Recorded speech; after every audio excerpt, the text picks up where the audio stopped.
¿Qué tal? ¿Cómo están? Bienvenidos a otro episodio de su podcast favorito de analítica, Café de Datos. Ya vamos en la temporada número 14 y como siempre ya saben que buscamos tener a los mejores y las mejores invitadas para que vengan a contarles sobre su experiencia alrededor de diversos temas. El día de hoy tenemos a una experta justamente en Human Capital y permítanme leer su semblanza antes de pasarle el protagonismo de este episodio. Mónica Lenz es fundadora de Lenz Human Capital, una empresa de consultoría con sede en Monterrey, especializada en transformar organizaciones a través del talento, el bienestar y la estrategia. Mónica es licenciada en Relaciones Industriales por la Universidad Católica Andrés Bello y cuenta con un MBA por la Universidad Metropolitana, ambas instituciones de Venezuela. Mónica ha pasado más de 20 años liderando proyectos de capital humano y generando soluciones integrales para organizaciones con operaciones complejas.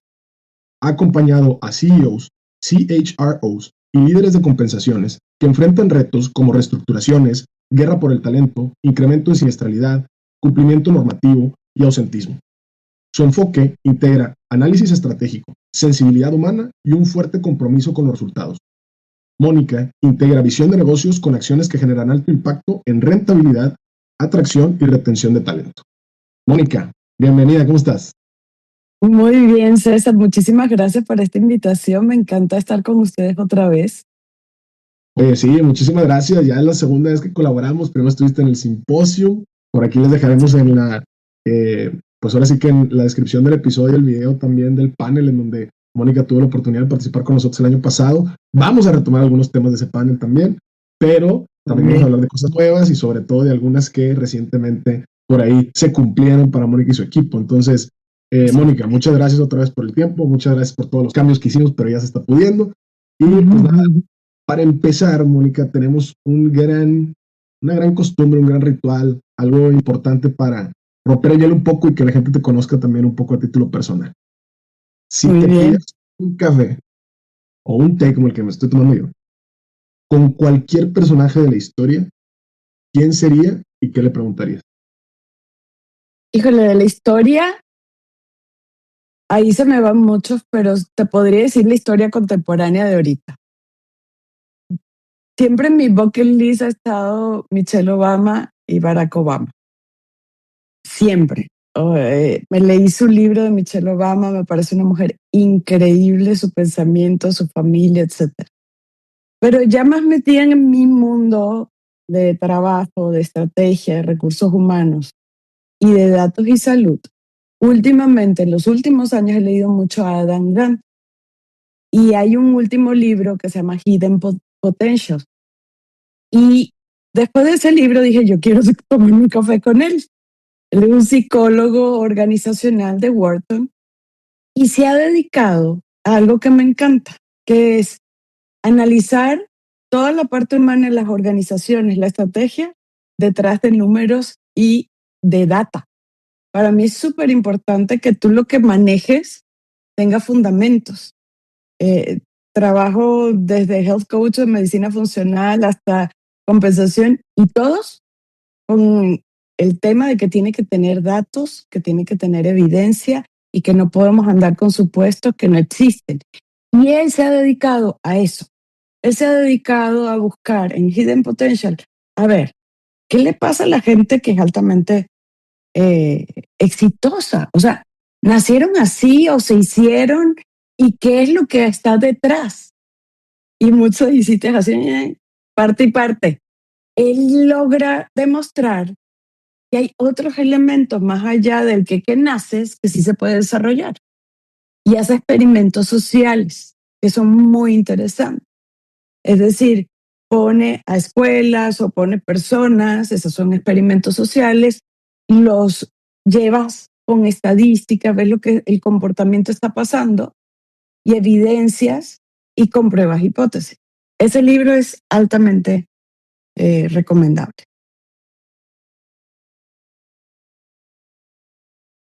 Genial, fíjate que justo abrí aquí el Google para checarlo. Hidden Potential, Science of Achieving Greater Things, Adam Grant. Y aparte tiene un bestseller en New York Times de otro libro, supongo que es Think Again. Entonces, sí. Bien, les dejamos ahí las referencias también en la descripción del episodio, pero muchas gracias. Y fíjate que a título personal también me interesa por este tema de cómo transformar data y estudios como más quanti en todo este tema bueno, descifrar si hay patrones o existe algo más allá, ¿no? Hace poco Te va me a gustar. regalaron un libro también que, algo así como La Ley de las 100 Horas o algo, me acuerdo que se llamaba, que, que justo también habla de eso, oye, pues qué es lo que hace que, no sé, los Rolling Stones sean muy buenos para tocar o qué es lo que hace que Ujú, Bill Gates ujú, sea muy ujú. bueno. Y te cuento un poco el background de la historia y resulta que todo el mundo tiene o llega a un punto de inflexión en el que ya pasaron más de 100 horas desarrollando esa habilidad Correcto. y empiezan como a, pues a despegar, ¿no? O sea, como a volverse más buenos en eso que hacen. Entonces, me gustó también. Por ahí va Adam Grant también. Él habla del presupuesto de errores. Me encanta ese tema. Es de que tengo un presupuesto de errores. ¡Qué cosa tan buena! O Luego los sea, aterrizamos, obvio. claro. Exacto, exacto. No, me encantó. Ahora, Mónica, sin duda, vamos a empezar por el principio de manera rapidita, porque aparte me encanta cuando hablo con gente que tiene un background cultural diferente al nuestro. Tengo muchos amigos justamente extranjeros, entonces, estudiaste relaciones industriales, tan Sí. común. Cuéntanos de qué se trata esa carrera y qué fue lo que te llamó la atención para estudiar esa carrera. Wow, mira, mejor no te digo cuándo estudié porque fue hace más de 30 años. Este, pero relaciones industriales en aquella época, el background es interesante porque no existe en México sino la Ibero en Ciudad de México. Cuando yo Ok. llegué a México hace 18 años, yo decía, ¿dónde hay relaciones industriales? No aparecía. Y yo, bueno, entonces, ¿dónde forman a la gente de recursos humanos? Porque para mí era muy natural que la gente de recursos humanos viniera de relaciones industriales. Ah, Fíjate lo órale. que es la cultura, ¿no? Sí. Eh, y no ha cambiado el nombre. No ha cambiado ni creo que vaya a cambiar. Y es que tiene un tema y un tinte muy científico y estratégico diferente al más humanista que se ve aquí. Relaciones industriales nace en Chicago como tal y era el estudio de la economía en las organizaciones con la gente humana. Entonces eran los tres componentes, la economía de las organizaciones en un mundo industrial con las personas como ese. Era un triángulo que me acuerdo clarito del libro. Ese libro lo hizo un padre jesuita que fue el que me dio la clase y fue el que se lo llevó a Venezuela. Es decir, yo fui de las pocas generaciones que el maestro Urquijo, el doctor, porque después hizo doctorado, Urquijo dio y decía, váyanse a mi libro a la página tal. Y en la página tal estaba el modelo que yo creo que no ha cambiado de verdad. Porque creo fielmente, y quizás ese es mi background y por eso hago lo que hago, en que tiene que haber una correlación entre que entiendas la economía de una organización, porque tienes que entender lo financiero, lo estratégico, la gente que lo hace posible y luego la cultura que está alrededor. Eso es relaciones industriales. Y surge post Segunda Guerra Mundial en el auge del movimiento industrial en Chicago. Y el maestro Urquijo, jesuita al fin, que son muy estudiosos, mega estudiosos, ese es de los, no hay un jesuita que no estudie muchísimo. Y estudié en una universidad jesuita, la Universidad Católica Andrés Bello. Entonces, él dijo, hay que hacer esta carrera. No fui de las primeras, tampoco fuera tanto, pero en la carrera tengo como 50 años. Pero sí, él hizo 2 libros que eran el fundamento de la carrera. Y cuando yo conocí a gente de recursos humanos, los buenísimos, nada más quise estudiar una sola carrera en mi vida. Es decir, todo el mundo metía varias materias, varias universidades. Yo metí una sola universidad que daba solo relaciones industriales, porque nadie la da. Y todo te la avientas y si no queda, no, sí voy a quedar. Sí voy a quedar. ¿Y qué vas a hacer si no quedas? Ya veré, pero sí voy a quedar. Y quedé. En ese momento, algo que era interesantísimo, porque yo estaba entre la ingeniería industrial que me gustaba. Otra vez, había un tema ahí financiero, procesos, etcétera, y relaciones industriales. Pero cuando veo las carreras y el pensum, resulta que relaciones industriales tiene 5 carreras en una. un poquito de cada una. Entonces, mi formación tiene un poco de ingeniería. Estudié 2 años mate, o sea, senos, cosenos y todo lo que te puedes imaginar. 3 años estadística, que no es poco, y luego a eso le agregas 2 de compensación, o sea, 5 de número. Luego estudié economía 2 años, estudié sociología 3 años. Y por último, pero muy al final, cuando escoges después, el tronco es 3 años con sociología. Ya en los últimos dos entras en derecho laboral y compensación, ya lo más específico, reclutamiento, selección. Es como, ok, ahora te doy lo de recursos humanos. Pero es una base multicarreras. Y yo decía, qué interesante, un poquito de lo de todo. Me faltó, sí te dije economía. Economía la vi 2 o 3 años. Entonces, el fondo es muy estratégico y casi que te dicen, ve a recursos humanos, pero esto te lo tienes que saber antes. Claro. Oye, me encantó, está muy multifacético y aparte, Sí. digo, por lo menos para nosotros de este lado está como que poco intuitivo. Relaciones industriales, hasta me hubiera imaginado un tema como de relaciones públicas o de relaciones internacionales, o me hubiera imaginado como algo así de investor relations, no sé, pero me encantó. Y mira, digo, obviamente tiene un fundamento y ya tiene 50 años la carrera y todo, pero yo creo que sí es importante porque muchas veces descasamos el tema justamente como del humano y de lo soft y de todo el tema de atracción y todo como de la generación de valor Correcto. para la empresa y pues al final del día de eso comemos todos, entonces hay que tener como todo bien balanceado porque si no, por más buenas intenciones y por más buen talento y por más buen todo, se nos hace bolas No en hay grupo. nada. Me Así encantó. es. Gracias ahí por el contexto. Ahora, Qué bueno. Mónica, ya no me acuerdo si es la semana pasada o antepasada, pero que cumplieron Pasada. 10 años en Lens Human Capital. Número uno, felicidades, ¿no? Y ahora sí, Muchas gracias. ¿qué hacen ahí en Lens Human Capital para los que no lo conocen? ¿Cómo empezó y hoy, pues, cómo ha evolucionado después de 10 años?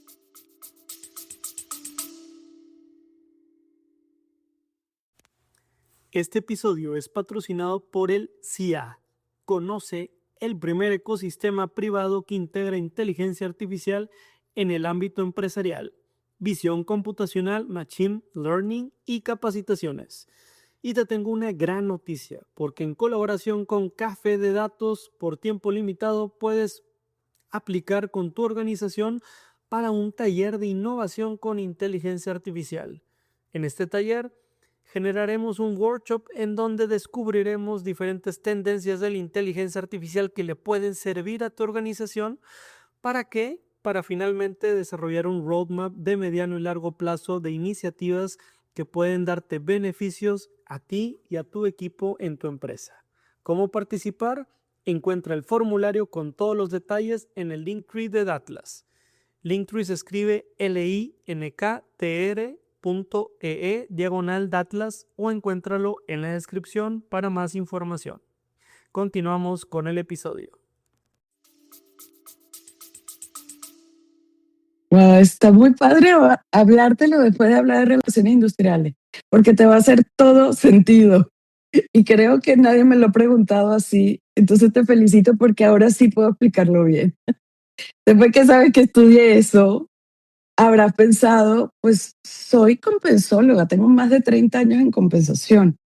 Entonces estuve en recursos humanos, 14 años en direcciones en Venezuela de empresas muy importantes, Johnson, Citibank, Unicef, etc. Me vengo a Monterrey hace 18 años y empiezo mi mundo de consultoría. Fui directora de Mercer, una de las empresas más grandes en consultoría, pero con un conocimiento muy profundo en compensaciones.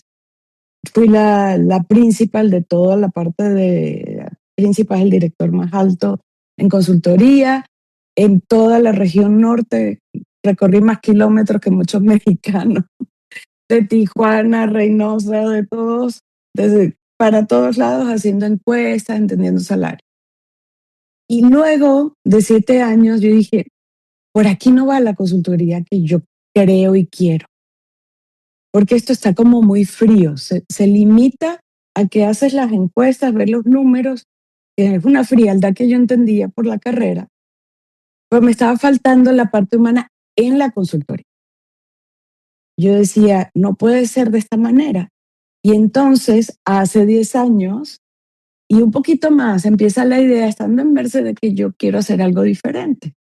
Renuncio, me tomo meses en pensar la marca, pensar qué quería, cómo lo hacía diferente, cómo me diferenciaba de donde vengo y de donde, además, le tengo mucho aprecio por todo lo que aprendí, por todo lo que crecí. Además que imagínate, recién llegada venezolana, me dan la oportunidad y pues siempre muy agradecida por eso. Pero pues como una corporación muy grande, siempre hay una frialdad detrás, mucho más estricto. Y yo quería una compensación más humana, más cercana y más cercana al negocio. Y ahí empieza a pegarme el negocio y me quedo y me empiezan a llamar clientes de mucho tiempo. Y la razón por que me llamaban era porque tú conoces el negocio de toda la vida. Y decía, ajá, ahí está. Eso es el secreto. Si yo tengo toda la vida acompañándote, lo que yo te haga en compensación o lo que yo te haga, voy a entender tu contexto. No a otra persona que llegue nueva y nada más te haga un pedacito. Yo me dediqué todos mis años y todavía con cada cliente nuevo comienzo la relación con un site tour, voy si es una planta, te puedo decir que conozco plantas de todo, desde chocolates hasta fundidoras. Anoche estuve en una de mangueras, o sea, de todo, de todo, de camiones, de ensambles, de fundidoras, de aluminio, porque eso me permite que cuando entro a hacer compensaciones, yo estoy entendiendo el contexto de los que están ahí. Yo estoy entendiendo desde cómo entran. Tengo que decirte además que mi site tour preferido, no te lo vas a imaginar. Pues es que ahorita que dijiste la de chocolates, a mí me... Esa fue la preferida antes de esa. Bueno, ok. Híjole, no sé.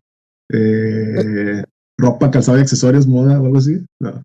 No, mira, las dos preferidas que los consultores querían ir conmigo era Lego Claro, claro, claro, sí. y después fue Hershey's. Sí, claro. Hershey le decía Willy Wonka. Yo quería ir a Willy Wonka con Mónica. Pero después de esta experiencia ya todas las demás quedaron cortas, Claro. que fue ir a Viva Aerobús y estar en piso. O sea, yo tenía toda mi chaleco y estaba con el de los palitos, con el del equipaje, pasé por todo, por los mecánicos, por el que arregla el avión, por el ingeniero, vi cómo o sea, la turbina estaba aquí y me estaban enseñando el proceso yo acá.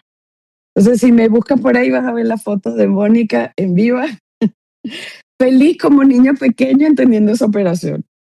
Y pocos llegan a verla desde ahí. Entonces, eso permitía que me lleve a hacer ese proyecto, ya conocía cómo trabajaba yo. Y yo no te puedo hacer el proyecto operativo si no entiendo la operación. Entonces uno de los primeros cambios era, vamos a hacer la operación. Vamos con el cliente, entendamos, tengamos juntas con dirección general. Yo necesito entender la estrategia de ahorita y a largo plazo.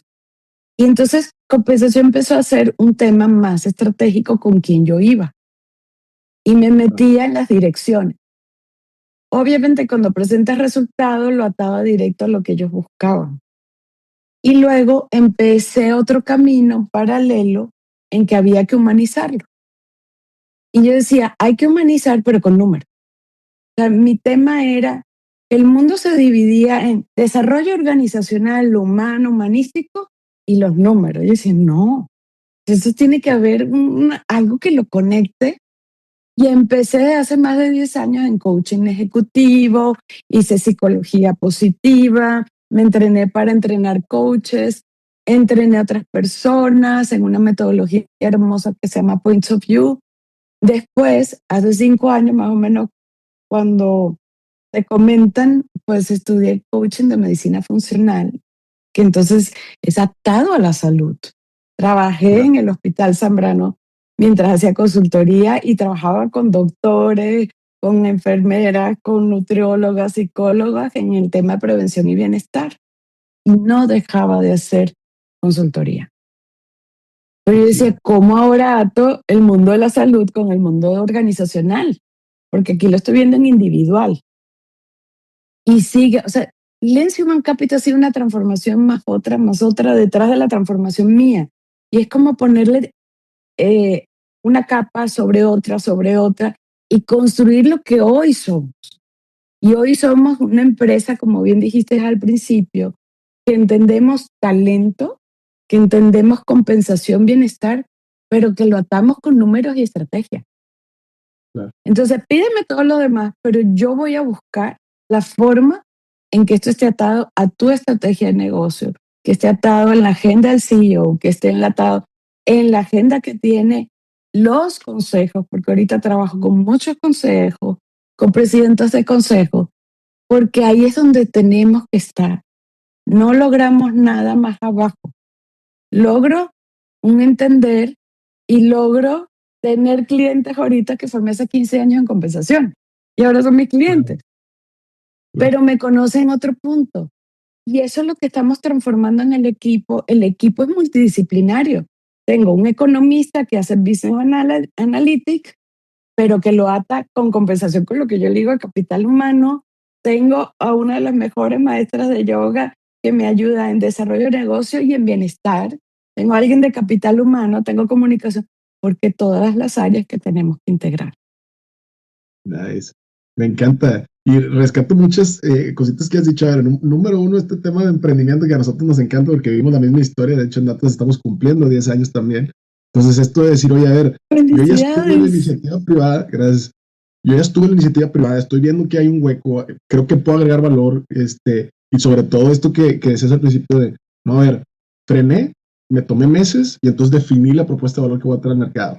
Eso también me encantó. Y ahorita, como dices, el tema multidisciplinario yo creo que es lo más difícil de orquestar, porque al final del día cada quien, pues a nosotros nos hace mucho la analogía del dado, ¿no? O sea, cada quien tiene su cara en el dado y luego si quieres jalar para ese lado, pues la otra cara del dado no se ve bien y entonces tiene que haber una orquestación perfecta y creo que me quedo mucho con lo que acabas de platicar de cómo esta multidisciplinariedad y sobre todo me encanta que dices, oye, evolucionó conmigo. O sea, yo también tuve que evolucionar, yo también tuve que aprender, seguir estudiando, etcétera. Ahorita justo la semana pasada estábamos platicando de eso, mi socio y yo, él ya hizo la maestría, yo estoy por hacerla, yo me aventé un diploma de negociación, etcétera. Entonces es como de, bueno, pues necesitamos seguirle y seguirle y seguirle porque si esto no para y estamos en la punta de la tecnología y en la vanguardia y en la innovación, pues necesitamos nosotros también tener como esa tenacidad de seguir como evolucionando nosotros y evolucionando el negocio, ¿no? Pero me encantó. La actualización, tienes que tener la actualización.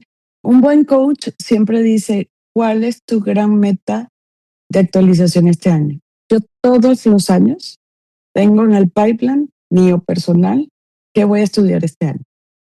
Y así fue como me certifiqué en medicina funcional todo un año con un instituto de Chicago.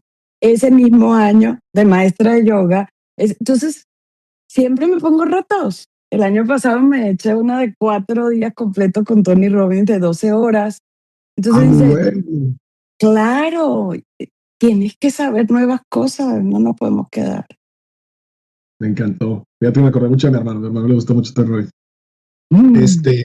Mónica, creo que se ata perfectamente porque lo que nos acabas de contar de la historia de Lens Human Capital tiene mucho el tema centrado en las personas, tiene mucho este tema centrado en que pues, obviamente la parte soft tenga un sustento de rentabilidad para el negocio y todo. De hecho, justo el año pasado que estuviste con nosotros en el simposio hablamos o estábamos hablando de la reducción de jornada laboral, de la productividad, del futuro del trabajo, y quisiera que le explicaras a la audiencia, porque me encantó cómo introdujiste ese concepto, porque de hecho fuiste la única que lo introdujo así, y aparte se prestó muy buena charla ahí después con los demás, pero este concepto de deuda social, o sea, ¿qué te refieres con deuda social y cómo esto se relaciona justamente a los temas que manejas de capital humano?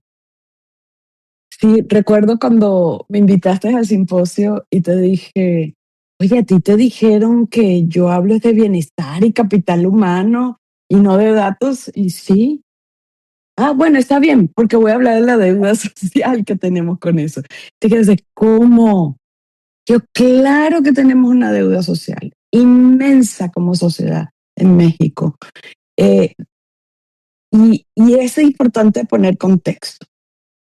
Si apartas México y nos vamos a Europa, Europa cada vez más va hacia los 4 días de jornada y a cada vez a reducir. porque ha entendido que cuando la gente tiene más espacio para estar en familia, con amigos, con aquello que llamamos balance, es más productiva. Y cada vez que agregas más horas, llega al fenómeno de la improductividad porque llega el cansancio, el burnout, etcétera. Y entonces siempre está esa dicotomía de que o produces o hay bienestar. A ver, puedo producir y ser más, si tengo más salud puedo producir más, pero no son más horas. Y la deuda es, debemos esas horas a la gente porque somos de las sociedades con mayor porcentaje de burnout, de depresión, de cansancio y además de obesidad. O sea, pon todo el panorama. Es un panorama que ha sido, y ayer estuve en una planta que tiene 3 turnos y estaba dando conferencia a 80 mujeres. Y es muy rudo decirlo cuando ellas salen de ahí a preparar la cena, a hacer mil de cosas, cuando ya estuvieron en turnos muy largos y trabajan 48 horas. Entonces se estaban durmiendo, estaban cansadas, etcétera. Y de verdad eso queremos. Sé que tiene un costo y lo hablamos allí. Hay un costo importante en las horas que tienes que cubrir, pero invita a la gente a reparar esa deuda social con más data, con más información, con más tecnología, con eficiencia y que no me digan que no las hay, porque sí las hay, no estamos en el siglo XX. Si esto lo habláramos en el siglo XX, donde no hay tecnología que hay ahorita, donde no hay información, donde no hay gente como ustedes que analiza datos y que le da sentido a los datos y diga, bueno, ok, pobre, necesitamos más gente. Pero esa no es la excusa ahorita. La excusa es que te quieres ahorrar ese dinero cuando está súper comprobado que a mayor bienestar de tu gente, mayor productividad y retorno en la inversión. Entonces la deuda es el tiempo que le debemos a la gente para que tenga más salud, para que sean más plenos. Al ser más pleno vas a producir más. No importa que sean 40 horas. Puedes poner 36 y si haces la fórmula inversa, puedes tener más retorno. Fíjate que me encanta cómo lo planteas porque incluso o sea, si me pongo a reflexionarlo a título personal, me pasa igual. Hay muchas veces que estás en la oficina y ya estás 2 horas después de que cerraron y todo el rollo, bla, bla, bla, y dices, no sale, no sale, no sale, no sale. Y, oye, vámonos a dormir, mañana nos levantamos temprano. Llegas temprano y en 15 minutos resolviste lo que no pudiste resolver en 2 horas y media. O sea, ya desde ahí... Hace así. Sí, ya desde ahí el argumento que acabas de dar me resuena y luego lo llevas justamente al tema pues el resto del equipo y todo, y a nosotros nos toca pues muchas veces tener que hablar con nuestros muchachos, con las chicas que colaboran con nosotros y todo, y muchas veces incluso eso es parte del valor agregado que das como negocio. Oye, es que ¿por qué estás aquí? ¿O por qué te gusta estar aquí? Porque, oye, no, pues es que me da calidad de vida con mi familia. O sea, puedo trabajar desde casa y entonces puedo comer con mi mamá y entonces puedo ver a mis perros y no sé qué, bla, bla, bla. Y muchas veces eso lo valoran desde un punto de vista como mucho más pues ahora sí que de deal breaker o priorizado, ¿no? Comparado con nosotros que muchas veces vemos como la parte más fría de compensaciones y cuánto lo va a aumentar y si un bono y si comisiones y si no sé qué. Entonces, me encantó. Y en este tema de deuda social, pues mira, al final del día yo creo que, pues sí, o sea, como negocios o como empresarios, pues al final del día generamos valor no nada más económico para nuestros negocios, sino también pues una derrama económica hacia afuera y no necesariamente esa derrama económica tiene que ver con generar lana, ¿no? Generamos empleos, generamos bienestar, generamos un montón de cosas y me encanta como la forma en la que lo pones, porque aparte también hay otros líderes hablando justamente de deudas que tenemos justamente y creo que si todo el mundo nos alineamos en ese sentido, pues pudiéramos hacer verdaderamente cambiar el barco. Ahí va cambiando un poquito. Sí. Yo creo que pues también un poco las nuevas generaciones han sabido exigir y algunas cosas, pero pues sí, nos toca a los que ya tenemos empresas de gran legado, pues también un poco actualizarnos en esto, ¿no? Sí. Ahora, Moni, vi en LinkedIn un post y aparte me super llamó la atención porque decía algo de dashboards, ¿no? Oye, los dashboards te ayudan a ver indicadores, pero no necesariamente a entender la historia que hay detrás. Y me encanta porque es un argumento que nosotros utilizamos también con nuestros clientes, sobre todo cuando llegan a pedirnos dashboard. Pero en este sentido, frente a esta realidad donde ya hay tecnología, como mencionamos ahorita, ya vamos muy rápido, ya va avanzando, ya tenemos IA y luego ya generativa y luego le van a poner otro apellido y todo el rollo. Y justamente tú dices, oye, pues yo creo que hace el siglo pasado, pues a lo mejor se hubiera estado difícil, ¿no? Ver la manera de cubrir estas deudas y todo. Pero hoy, ¿cómo has visto estos avances tecnológicos? ¿Cómo aportan? ¿Cómo habilitan mejoras justamente a la parte de productividad, a la parte de compensaciones, a la parte de bienestar y salud, a la parte del reconocimiento para los colaboradores dentro de la empresa? El post se lo puedes pasar a tus clientes también, Liz. Yo creo en ese post. Claro. El tema de dashboard, a ver, te lo voy a poner el símil con la medicina y creo que es más fácil de entender. Tú sabes que tienes un enfermo, pero para diagnosticarlo necesitas información. Para eso lo mandas al laboratorio, hacerse placas, electrocardiogramas, una cantidad de información. Sin embargo, el doctor, digo, porque yo también tuve pacientes, y tienes al frente a la persona, y te voy a decir qué pasa, porque soy especialista en menopausia. Todos los factores les da bien, todo está bien, pero la persona se siente mal. Entonces, ¿qué hay que hacer? Investigar. Investigar por debajo de los números, porque los números no son todo, ni te van a reflejar todo. Entonces, ese era el sentido del dashboard y el sentido del post. Tenemos cosas hermosas, tenemos unos gráficos que nunca habíamos visto. Te lo hace un buen AI en 15 minutos, bien, con un buen prompt. Definitivamente yo creo que ese ya no es el chiste. El chiste no es elaborarlo, el chiste es que hay detrás. O sea, ¿realmente sabes lo que te está diciendo? Porque ahí entra el médico, tiene todo y los exámenes están perfectos. Y tienen de dos. Decir que tienes estrés, con lo cual resuelves cualquier cosa. Todo el mundo tiene estrés. Dos, estás loca. Eso le dicen a una persona en menopausia. Pero nadie le dice, es un proceso natural. Déjame atar todos los cabos de lo que me estás diciendo, porque lo que me estás diciendo no lo veo reflejado aquí. Porque no puedes dormir, porque tienes niebla mental, porque te duelen los músculos, porque te duelen las articulaciones, y aquí no está. Es lo mismo que un dashboard. No puedes contar nada más con la radiografía. Es un elemento adicional que nos va a dar información para mí, es corroborar hipótesis. Yo llego a las empresas con hipótesis. Yo tengo la hipótesis de que aquí hay un tema de liderazgo, de que aquí hay esto, que aquí hay lo otro. ¿Qué te permite la información? Corroborar o decir por ahí no era. Vamos a checar por otro lado. Entonces me voy a un focus group. No, entonces ya el focus group me dio otra cosa. Por aquí va la cosa. Déjame entrevistar. Déjame hacer esto. Entonces ya tienes el panorama completo. Entonces, ¿es necesario? Sí, porque necesitamos base. No podemos decir, la primera base que hace el médico son los datos duros. Pero si los datos duros no concuerdan, tienes que seguir buscando. Y entonces, si la gente se me está yendo, si la rotación es altísima, voluntaria, pero el dashboard está hermoso y estás en los primeros 10 del Great Place to Work, explícame por qué se te va. Ese es el racional. Tienes que buscar detrás de lo que no es tan obvio. Claro, y aquí lo estoy queriendo conectar, Mónica, con lo que mencionabas al principio de la importancia de sensibilizarte incluso a nivel de la operación en el negocio. Porque al final del día, a lo mejor en esa experiencia ya operativa, o sea, en ese día a día y todo, ves justamente las explicaciones que le faltan a ese dashboard, le faltan a esos datos crudos.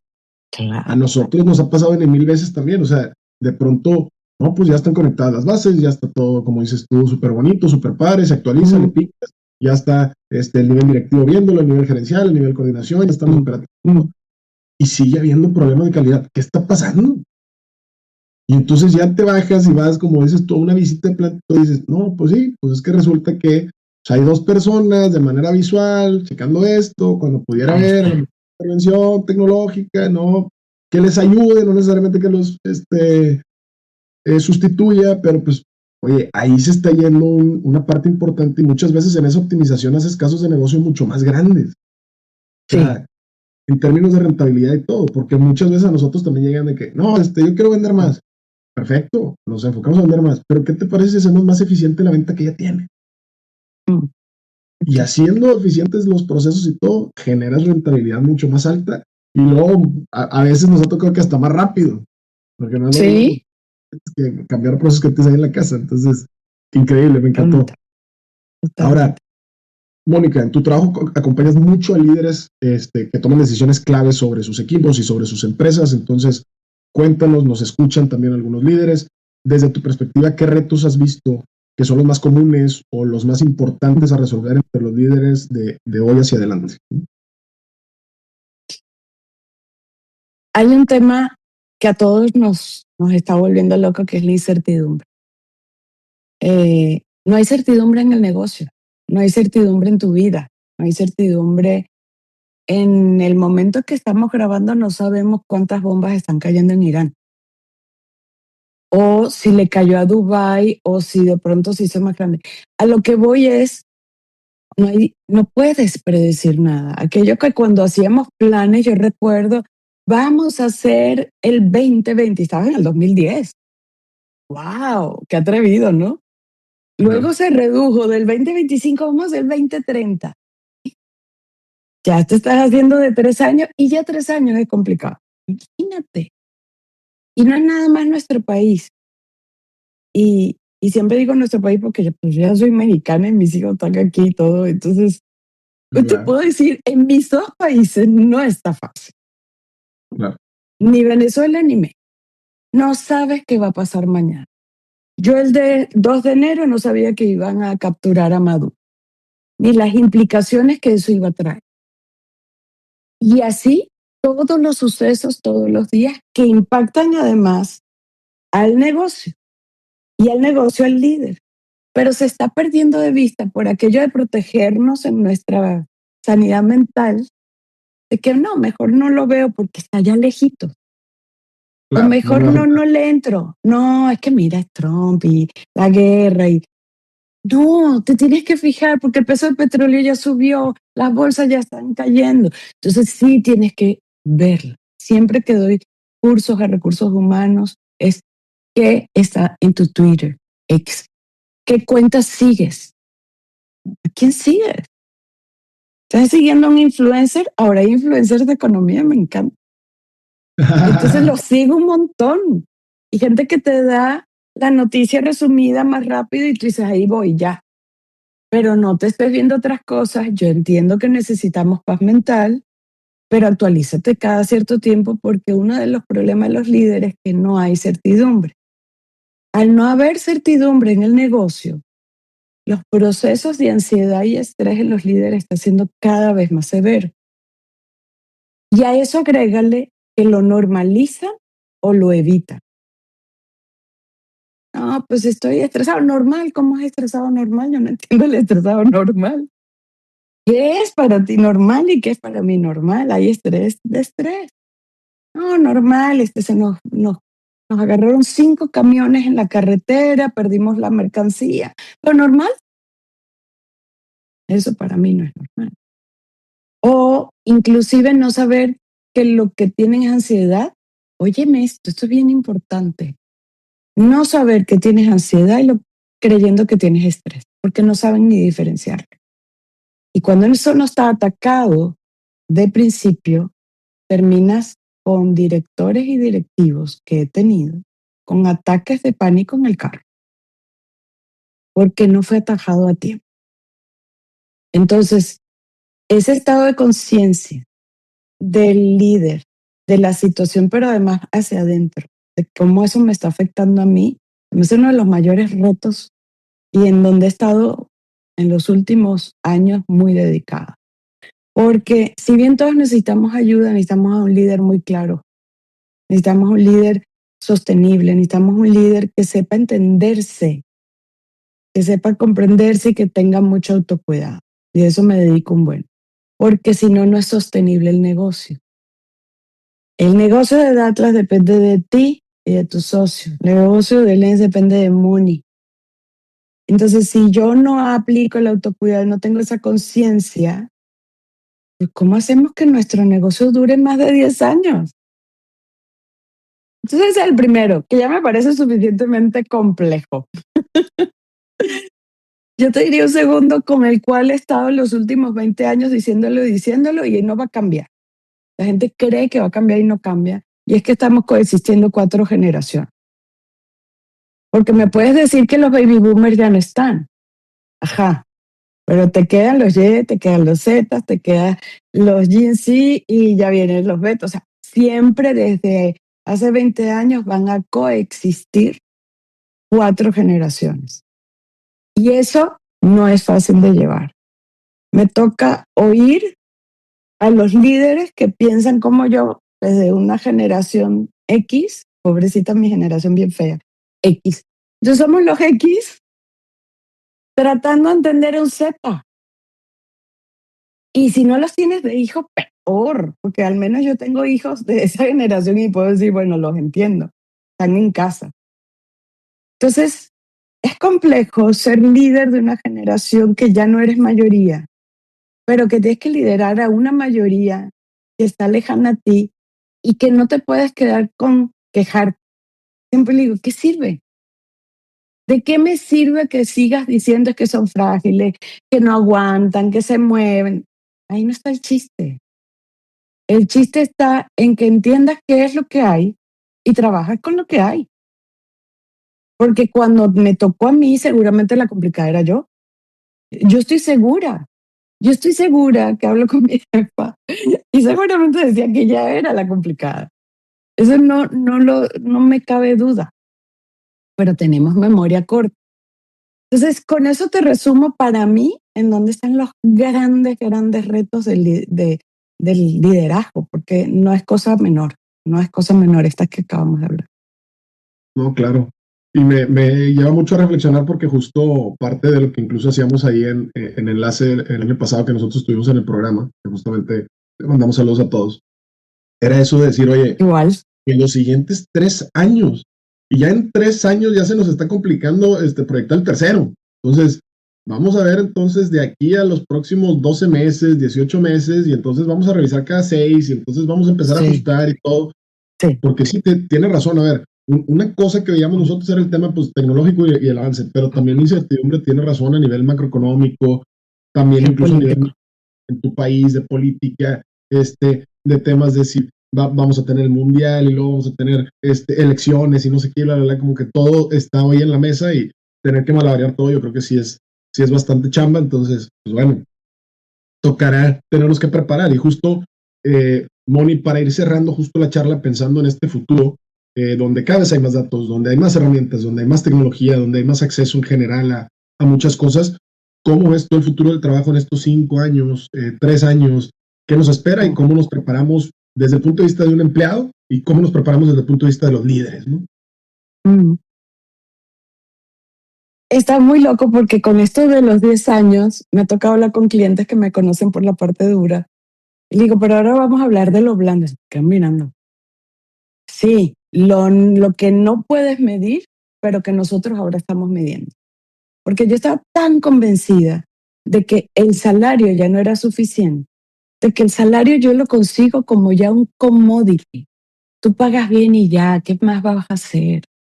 O pagas con lo que tienes, ¿verdad? Porque esa es la otra. Si ese es el presupuesto, ¿para qué le buscan más alto si eso es lo que tienes? Seamos sinceros. Entonces, yo sentía que el salario, con tantos años en el área, y los paquetes tradicionales ya no estaban atrayendo y reteniendo. Y es la verdad. La gente, y tú lo dijiste, se queda aquí porque tenemos flexibilidad. La gente se ve aquí porque hay calidad de vida.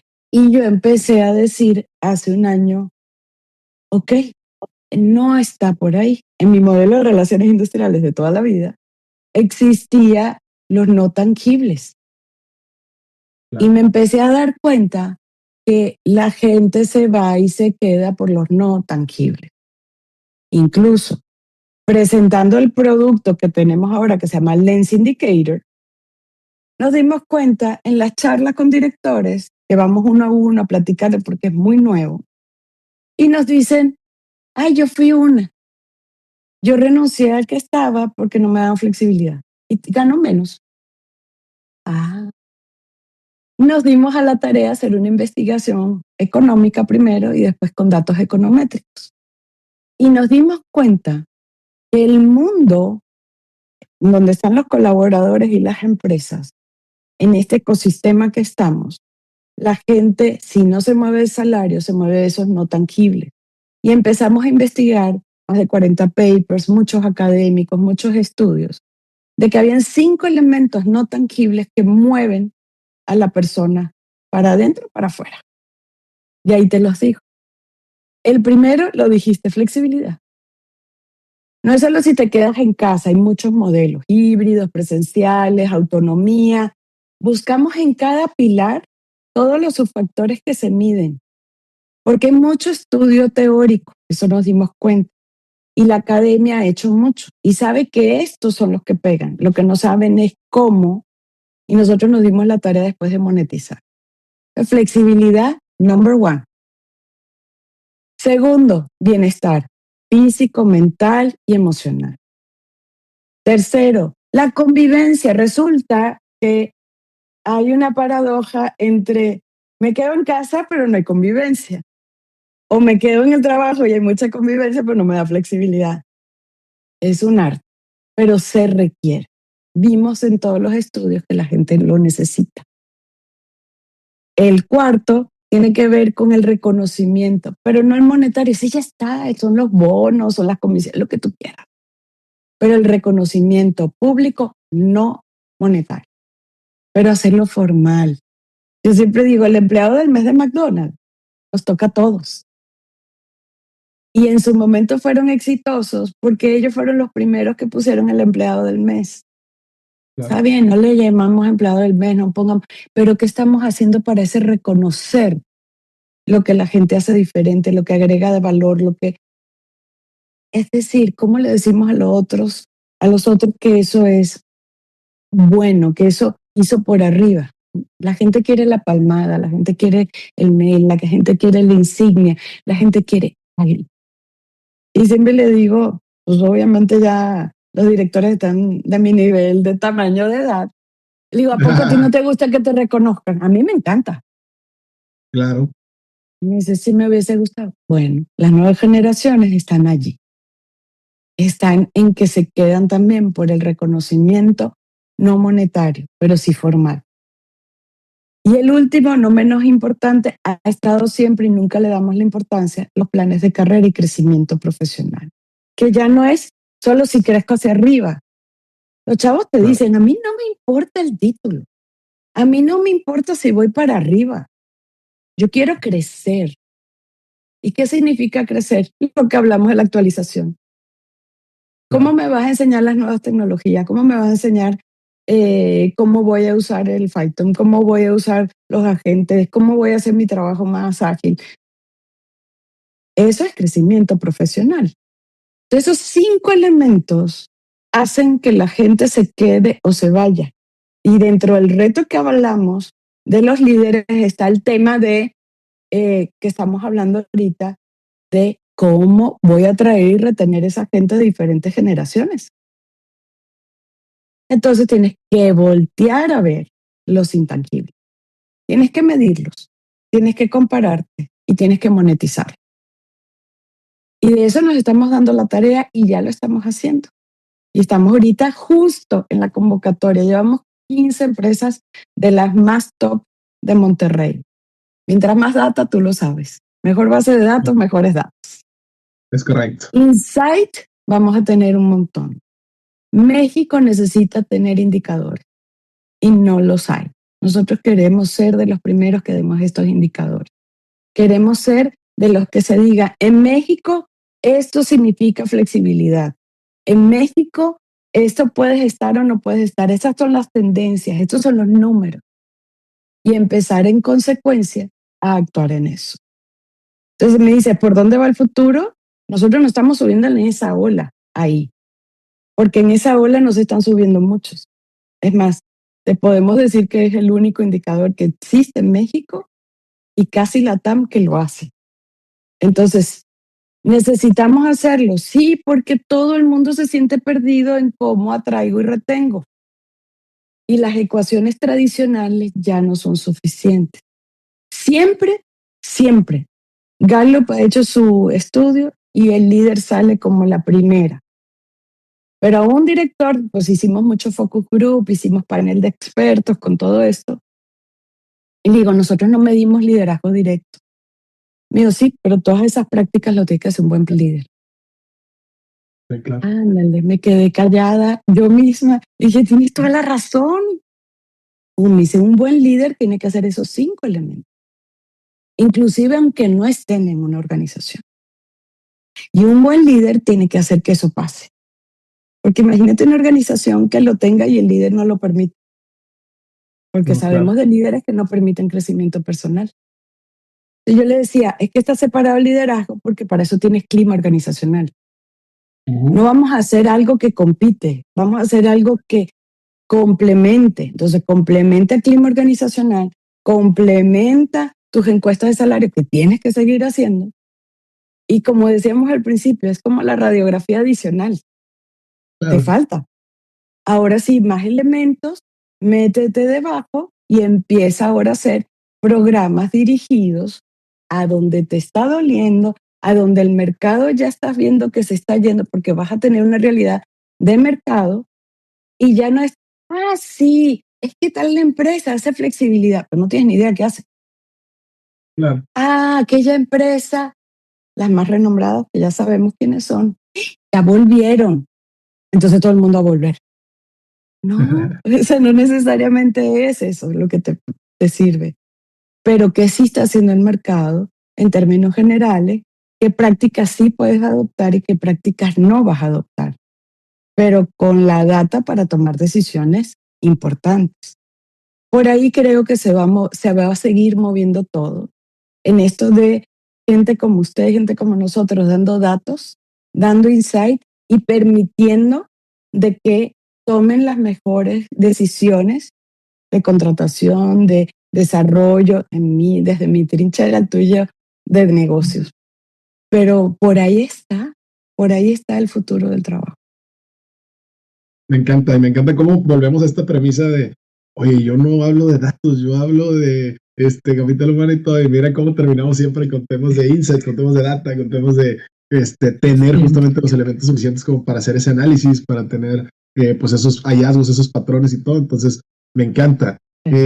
Moni, ya estamos cerrando. ¿Algún mensaje final que le quieras dejar a la audiencia? ¿Algo más que quieras invitarlos? Ahora sí que es tu episodio. Bueno, yo quiero que repiensen el tema que te acabo de dejar, de que la gente se va y se viene por lo no monetario. Ahí lo dejo.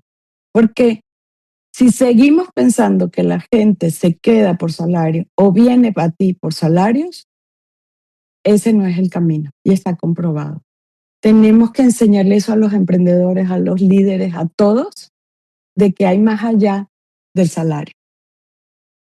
Me encanta. Pues, Moni, muchas gracias otra vez. Gracias a todos los que llegaron hasta aquí para escuchar este episodio de su podcast Café de Datos. Y recuerden que todo lo que hablamos justamente de capital humano, de compensaciones y todo lo demás que hablamos de datos va mejor con café. Nos vemos en el siguiente episodio. Bye, bye. Muchas gracias.